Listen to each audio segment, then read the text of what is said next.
I got replaced by Finding Nemo. It's the Musicology tour. Prince is basically having like the best success. He just got inducted into the Rock and Roll Hall of Fame, and Prince is doing nights in Philly. And like I'm really excited because I'm also on a blind date. Well, I mean it's not a blind date per se. You know, she and I had met a year back before at a New Year's Eve party. And I also organized a group of 10 to come to Philadelphia, and I'm going all out for this date. I rented a limousine. You know, because it was like Philly, I had to settle for a fuchsia pink Hummer, like with a hot tub in the back. That's all I could get to accommodate me at the very last minute for all these people. We went to this like real swanky dinner spot around 6:30. We took that pink army tank down to the Wachovia Center to see the show. I took the tickets out of my pocket one by one, and then slowly it hit. I had 10 tickets and 10 friends. Now I'm super panicking. The thought cloud is just like going crazy. You know, like the Roots had some notoriety in Philadelphia, but not enough where I could just get the Goodfellas walk-in treatment. And I kind of live a thin life between, dude, you really changed my life, and another guy will be like, I never heard of you. Go to the back of the line. So I'm like walking real slow and making up excuses.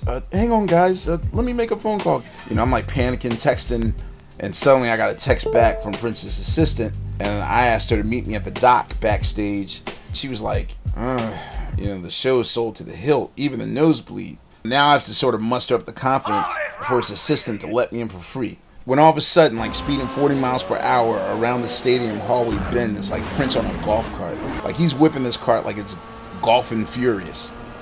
I said, look, I purchased 10 tickets, and somehow I forgot to include myself in the 10 people. And it seemed like an honest mistake. So he greenlit my entry. Now the only problem is there are no seats. So they were literally going to let me sit on stage.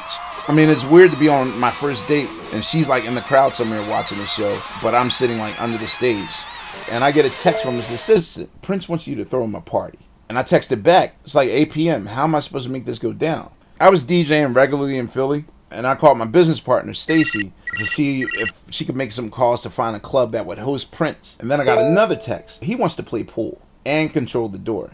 I don't remember what mountain Stacy had to turn over, but she came through at the last minute and found a spot for Prince to come afterwards. Only problem was finding a pool table and then carry up 4 flights of stairs to the VIP part of the club.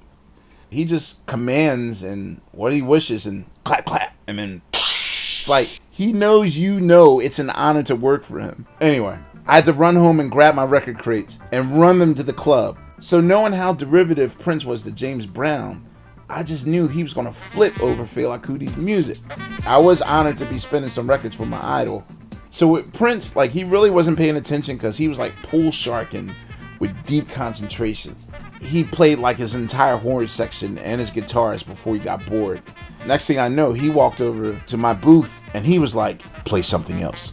And I was flabbergasted because to that point, nobody fronted on Fela. So I just thought it was the song he didn't like. So then I was like, well, let me put on a more energetic Fela song. So I played Shakara, like a faster song. And I saw no change in his demeanor. Right before I pulled the George Clinton out, his assistant comes over and hands me a blank DVD case and says, play this. So when I opened the case, I was really taken aback. Finding Nemo. Okay, well, maybe they mean like background. So I put on the DVD and then she comes back again. You can cut the music off. I didn't want to be around for the transition of music to cartoon, so I was with DJ Mike Nice, and I kind of set him up with the honors. I was just like, wait, did I just get fired and replaced by a cartoon fish? Yeah, I did. Cut to 3 years later in Los Angeles. My blind date is now my girlfriend of 3 years, and she and I go to Prince's house. I walk into the living room, and he has a DJ there, and the DJ is playing Fela, and nothing happens. No cartoon comes on. Everyone's having fun. Everybody's dancing.